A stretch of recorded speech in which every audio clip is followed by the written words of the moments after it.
Hello friends, कैसे हैं आप लोग। आई होप अच्छे होंगे और अपने स्टडी को बेहतर कर रहे होंगे। आज हम लोग एक नया सीरीज स्टार्ट कर रहे हैं। यहाँ पे हम लोग संविधान के हर एक टॉपिक से महत्वपूर्ण सवालों को उठाएंगे जो आपके एग्जाम में पूछे गए हैं और उनको सॉल्व करते हुए साथ ही साथ हम लोग उस टॉपिक को भी क्लियर करते चलेंगे।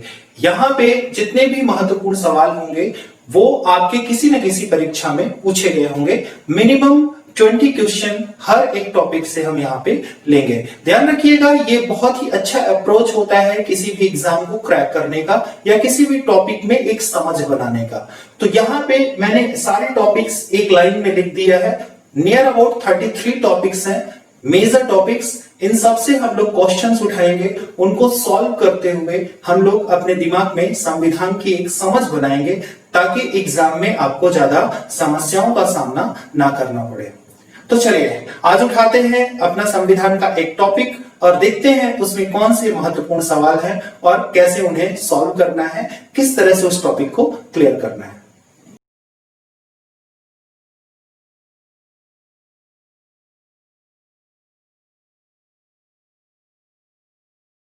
तो आज के टॉपिक का हमारा जो सबसे पहला क्वेश्चन है ये है, निम्नलिखित में से किस अधिनियम द्वारा भारत के गवर्नर जनरल को अध्यादेश जारी करने की शक्ति प्रदान की गई।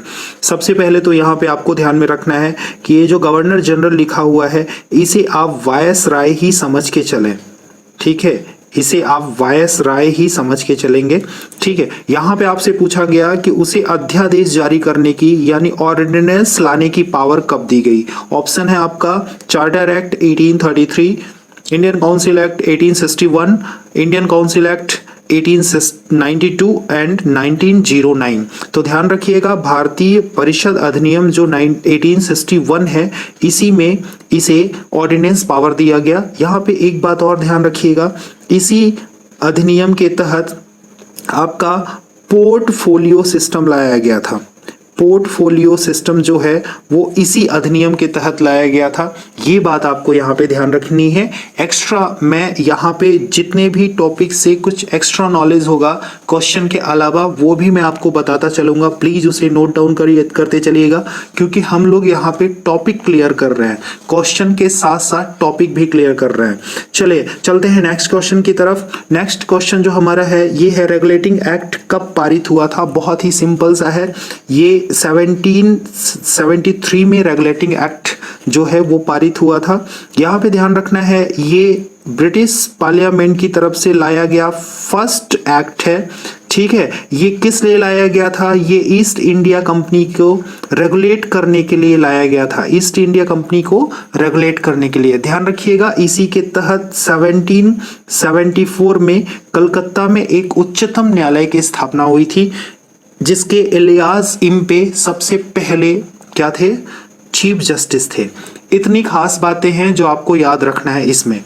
चले आगे बढ़ते हैं नेक्स्ट क्वेश्चन की तरफ। नेक्स्ट क्वेश्चन है, निम्न में से कौन सा चीफ कमिश्नरी क्षेत्र नहीं है। ठीक है, यहाँ पे आपको बताना है कौन सा चीफ कमिश्नरी क्षेत्र नहीं है। तो ध्यान रखिएगा, दिल्ली है, कुर्ग है, ब्रिटिश बालूचिस्तान है, ठीक है। यहाँ पे जो मद्रास लिखा हुआ है ये ब्रिटिश कमिश्नरी एरिया नहीं है, तो सही आंसर क्या होगा आपका मद्रास। अब ध्यान रखिएगा, ब्रिटिश गवर्नमेंट जब यहाँ पे था या ब्रिटिश का यहाँ पे शासन था तो 4 कमिश्नरी स्टेट थे, ये आपको ध्यान रखना है। यहाँ पे 3 नाम आपको यहाँ पे मिल गया, एक जो बचा है उसका नाम है मेवाड़, राजस्थान। ये दोनों एक ही नाम है, ध्यान रखिएगा, ये अलग अलग नाम नहीं है, एक ही नाम है मेवाड़ राजस्थान। तो चौथे कमिश्नरी स्टेट का नाम था मेवाड़ राजस्थान। चले आगे बढ़ते हैं। यहाँ पे लिखा हुआ है, अनब्रेको वाला इंजन रहित गाड़ी किसने कहा, 1935 के एक्ट को। तो यहाँ पे ध्यान रखिएगा, 1935 का जो एक्ट आया था उसमें बहुत सारी कमियां थी, ठीक है, और जिसको देखते हुए नेहरू जी ने इसे अनब्रेको वाला इंजन रहित गाड़ी कहा, ठीक है।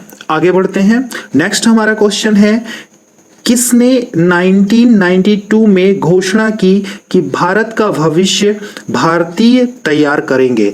तो ध्यान रखिएगा, यहां पे आपको ध्यान रखना है कि 1992 में क्या किया गया? सबसे पहले किसी मंच के तहत, आप कह सकते हैं भारतीय राष्ट्रीय कांग्रेस के मंच के तहत पहली बार संविधान सभा की मांग की गई। और ये मांग किसके द्वारा की गई? जवाहरलाल नेहरू जी के द्वारा की गई। और उन्होंने कहा कि हम खुद अपना भविष्य तैयार करेंगे, यानी हम खुद अपना संविधान बनाएंगे। और इसीलिए सबसे पहले अगस्त प्रस्ताव आया था, ये आपको ध्यान में रखना पड़ेगा, ठीक है। उसके बाद बहुत सारी चीजें हुई, क्रिप्स मिशन हुआ, कैबिनेट मिशन आया, बहुत सारी चीजें हुई, ठीक है। बट आपको इतना याद रखना है कि 1992 में सबसे पहली बार जो संविधान सभा की मांग की गई थी किसी ऑथराइज्ड मंच की तरफ से, यानी भारतीय राष्ट्रीय कांग्रेस की तरफ से, वो 1992 में नेहरू जी के द्वारा की गई थी। और उन्होंने यही कहा था कि भारत का जो भविष्य है वो भारतवासी ही तैयार करेंगे। तो इसका सही आंसर क्या है? नेहरू, ठीक है। हालांकि महात्मा गांधी जी की तरफ से भी पहले मांग हुई थी, बट वो एक कह सकते हैं कि वो एक किसी मंच से नहीं थी, बात कही गई थी, बट अगर किसी मंच से अगर घोषणा की गई तो वो नेहरू जी के द्वारा की गई।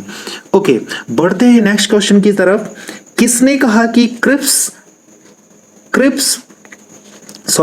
किसने कहा कि क्रिप्स प्रस्ताव दिवालिया बैंकों के नाम भविष्य की तिथि में भुनाया जाने वाला चेक है? यानी आप कह सकते हैं, इसको इंग्लिश में अगर देखें तो पोस्ट डेटेड चेक। ये किसने कहा क्रिप्स प्रस्ताव को? तो ध्यान रखिएगा, क्रिप्स प्रस्ताव जब आया था, आप जानते हैं कि 1942 में क्रिप्स प्रस्ताव आया था, क्रिप्स मिशन आया था। उस समय क्या चल रहा था? वर्ल्ड वॉर सेकेंड चल रहा था। और उस समय जो क्रिप्स थे, ठीक है, स्टैनफोर्ड क्रिप्स जो थे, इसके अध्यक्ष जो थे, उन्होंने क्रिप्स प्रस्ताव में कहा कि हम भारतीय संविधान की व्यवस्था करेंगे, या भारतीय संविधान को बनाने के लिए भारतीयों को संविधान सभा में शामिल कराएंगे। बट जब विश्व युद्ध समाप्त हो जाएगा तब, यानी आपको यह कहा गया कि आप चेक ले लो, इसमें डेट लिखा हुआ है, आप इस डेट को पैसे निकाल लेना। इसका मतलब यह हुआ कि पैसे भी आपको मिल गए, है ना, चेक तो मिल गया आपको लगा कि हाँ हमें पैसा मिल गया, बट क्या आपको पैसा मिला? नहीं, ठीक। पैसा तो उस डेट को मिलेगा जिस डेट का मेंशन उस चेक में किया गया है। तो यही चीज यहां पे था, बोला तो गया, बट उस तरह से संविधान सभा को स्थापित करने का कोई निश्चित समय नहीं दिया गया। इसीलिए महात्मा गांधी ने इसे क्या कहा? पोस्ट डेटेड चेक कहा, ठीक है। आप पढ़ेंगे तो बहुत सारी चीजें हैं। यहां पे एक ब्रिटिश गवर्नमेंट का ही एक बड़ा अधिकारी 1961 में आप देखेंगे, आप नाम ढूंढिएगा उनका, उन्होंने इसी को कहा था marriage without bride, marriage without bride, ठीक है। 1961 में उन्होंने अपनी एक बुक लिखी थी और उसमें उन्होंने लिखा था अ मैरिज विदाउट ब्राइड, यानी बिना दुल्हन की शादी। तो क्रिप्स प्रस्ताव को काफी क्रिटिसिज्म का सामना करना पड़ा, और यहां पे जो आपका सही जवाब है वो क्या है? महात्मा गांधी। चलिए आगे बढ़ते हैं। यहां पे आपका जो क्वेश्चन है, यहां पे लिखा हुआ है, किसका कथन है कि हिंदू एवं इस्लाम, ठीक है, यहां पे हिंदू धर्म से मतलब है और इस्लाम धर्म से मतलब है, दो धर्म नहीं वरन दो अलग राष्ट्रीयताएं हैं। तो यहां पे आपको क्लियर कट में पता चल गया होगा कि महात्मा गांधी ऐसा नहीं बोलेंगे, क्योंकि ये सेक्युलर थे, है ना, धर्म मतलब सभी धर्मों को समान रूप में देखते थे। मोतीलाल नेहरू जी बिल्कुल नहीं। बी.एन. राव, आप जानते हैं ये बी.एन. राव जो हैं वो भीमराव अंबेडकर के साथ थे बाद में, ठीक है। तो बी.एन. राव भी ऐसा बिल्कुल नहीं बोले। ये मोहम्मद अली जिन्ना जी थे, जो आगे चल के पाकिस्तान के फादर या जनक कहा जाता है इन्हें, तो इन्होंने ऐसा कहा था। तो सही आंसर जो है आपका क्या है? मोहम्मद अली जिन्ना। ओके, आगे बढ़ते हैं। नेक्स्ट है, महारानी विक्टोरिया को भारत की सम्राज्ञी कब नियुक्त किया गया? ठीक है, तो आप जानते हैं, हम आपको बताए भी हैं वीडियो में कि आप देखते हैं कि जब 1857 की क्रांति होती है तो 1857 की क्रांति के बाद जो ब्रिटिश पार्लियामेंट की तरफ से जो नीतियां बनती थी, जो एक्ट्स बनते थे, उसमें पूरी तरह से परिवर्तन हो गया और जो 1858 का जो अधिनियम आया वो पूरी तरह से बदला हुआ आया और भारत का जो शासन था वो पूरी तरह से किसके अंडर में चला गया? क्राउन के अंडर में चला गया। और यहीं से आप कह सकते हैं कि महारानी विक्टोरिया को पूरी तरह से क्या किया गया? भारत की सम्राज्ञी नियुक्त किया गया या घोषित किया गया। ओके, चलिए बढ़ते हैं नेक्स्ट क्वेश्चन की तरफ। यहां पे लिखा हुआ है मार्ले मिंटो सुधार का प्रमुख उद्देश्य क्या था? ठीक है, मार्ले मिंटो सुधार का प्रमुख उद्देश्य क्या था? तो यहां पे आप जानते हैं कि मार्ले मिंटो सुधार जो है वो 1909 में आया। ये इंडियन काउंसिल एक्ट के तहत था और इसका जो सबसे बड़ा उद्देश्य था वो क्या था? सेपरेट इलेक्टोरल सिस्टम यानी पृथक निर्वाचन प्रणाली, इसका सबसे प्रमुख उद्देश्य था। ओके, आगे बढ़ते हैं। नेक्स्ट हमारा क्वेश्चन है मार्ले मिंटो सुधार बिल किस वर्ष में पारित हुआ? ठीक, ये क्वेश्चन हालांकि फालतू का है। आप एक चीज ध्यान रखिएगा कि जो 1990 का इंडियन गवर्नमेंट्स एक्ट आया था, ठीक है, भारत शासन अधिनियम 1919 जो आया था वो 1917 में बना था, 1919 में आया था और 1921 में लागू हुआ था। इसके अलावा जितने एक्ट बने हैं वो उसी ईयर में बने हैं और उसी ईयर में लागू हो गए हैं। फिर भी चलिए मैं इसको आपको बता दे रहा हूं। यहाँ पे आपको एक चीज ध्यान रखना है कि जो मार्ले मिंटो एक्ट है ये 17 दिसंबर, याद रखिएगा 17 दिसंबर को जो इसे क्या किया गया? इसे इसका सुझाव दिया गया, ठीक है। और उसके बाद आप ध्यान रखिएगा 7 फरवरी 1909 को इसे संसद में पेश किया गया। यहाँ पे आप 1908 कर लेंगे। 1909 में इसे संसद में पेश किया गया और 25 मई 1909 को ये क्या हो गया? ये बिल पारित हो गया। तो आप बिल्कुल इसमें सही आंसर क्या है? 1909। और ये 1909 में ही इंडिया में इनफोर्स भी हो गया, Indian council act 1909।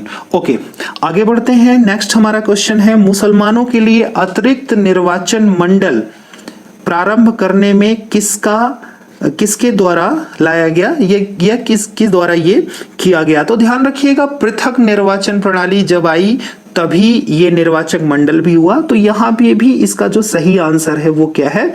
Morley Minto सुधार 1909। ओके, ठीक है। यहाँ पे कुछ ऐसे सवाल मिलेंगे जो एक वर्ष पूछा गया तो कुछ अलग आंसर था, दूसरे वर्ष पूछा गया तो कुछ अलग आंसर है, वो आगे चल के आपको मिलेगा। ठीक है, चले आगे बढ़ते हैं। यहाँ पे अगला हमारा क्वेश्चन है इंडियन काउंसिल एक्ट 1909 किस बात की व्यवस्था करता है? किस बात की व्यवस्था करता है? तो बिल्कुल ये कम्युनल इलेक्टोरल सिस्टम यही आपको बताना है, ठीक है। सांप्रदायिक प्रतिनिधित्व की व्यवस्था करता है, यानी मुसलमानों को ही वोट करेंगे, ठीक है, हिंदुओं को भी वोट करेंगे। तो ये कम्युनल जो रिप्रेजेंटेशन है उसकी व्यवस्था करता है। बिल्कुल यहाँ पे यही इसका सही आंसर होगा।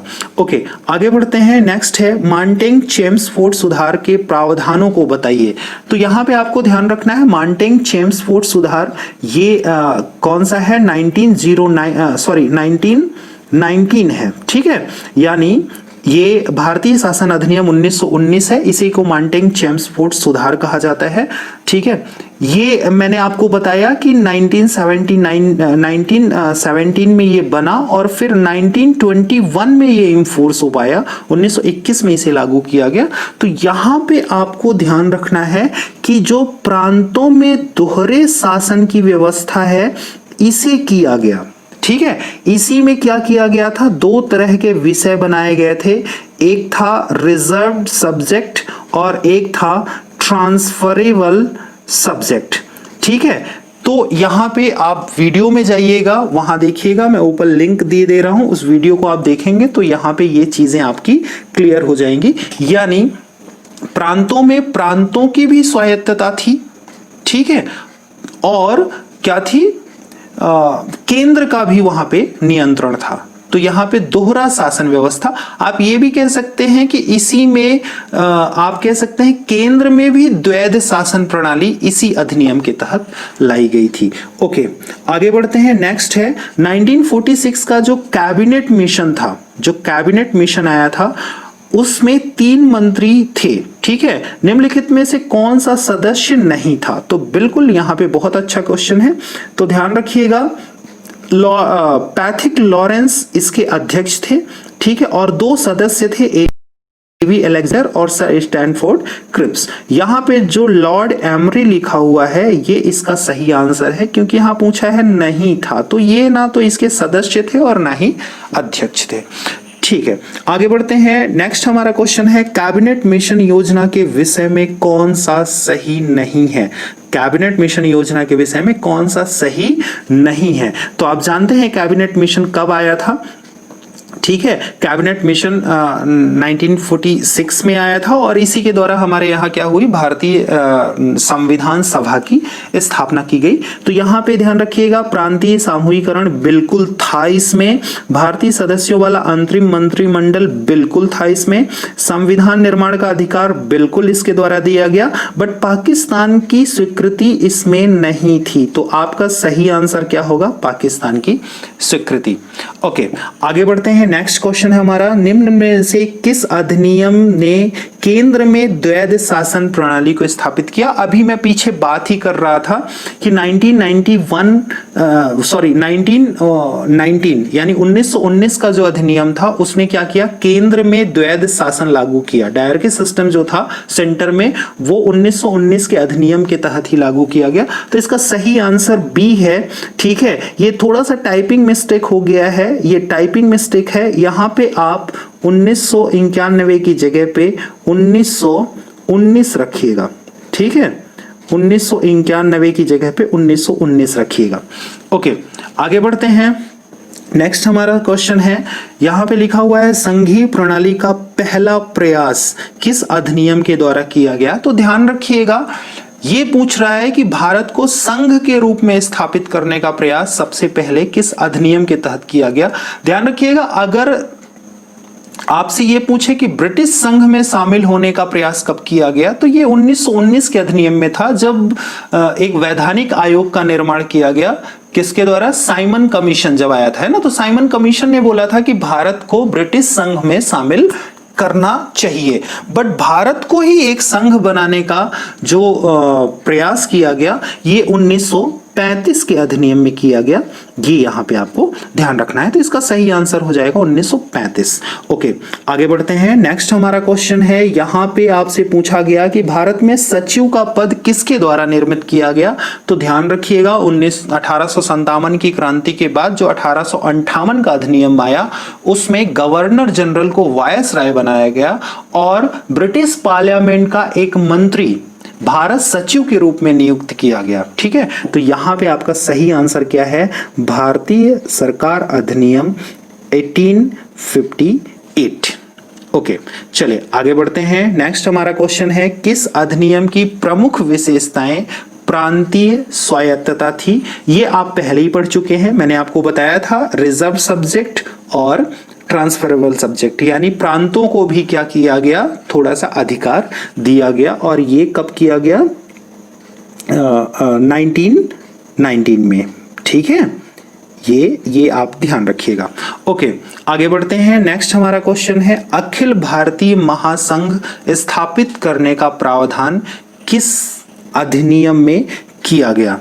तो यहां पे ध्यान रखिएगा, इसका सही जवाब जो है वो भारत सरकार अधिनियम 1935 है, ठीक है। तो इस तरह से इस वीडियो में मैंने जितने भी भारतीय संविधान के इतिहास से जितने भी इंपॉर्टेंट क्वेश्चन बन सकते हैं वो मैंने यहाँ पे कवर किए हैं। ऐसा बिल्कुल नहीं है कि इसके अलावा कोई क्वेश्चन बन नहीं सकते या इसके अलावा कोई इंपॉर्टेंट क्वेश्चन नहीं है या इसके अलावा इसमें कोई ऐसी इंपॉर्टेंट चीज नहीं है जो आपको नहीं जानना है, आपको पढ़ना है बिल्कुल, तो प्लीज एक बार वीडियो में जाइए या बुक को रेफर करिए, एक बार टॉपिक को प्रॉपर वे में फिर से पढ़िए। हमने जितना बताया यहाँ पे अगर आपने उतना नोट डाउन किया है तो एक समझ बन गई होगी आपके दिमाग में, ठीक है। और ये बहुत ही इंपॉर्टेंट क्वेश्चन थे, हर बार किसी ना किसी एग्जाम में आपको देखने को मिलते हैं। तो प्लीज इसे अच्छे से करिए, जितनी बातें बताई गई हैं उन्हें नोट डाउन करिए। चलिए मिलते हैं ऐसे ही कुछ इंपॉर्टेंट क्वेश्चन के साथ नेक्स्ट वीडियो में, नेक्स्ट टॉपिक के साथ। तब तक अपने आप को सुरक्षित रखिए, सेफ रहिए, अपनी पढ़ाई को मजबूत करते रहिए। Best of luck, thank you so much.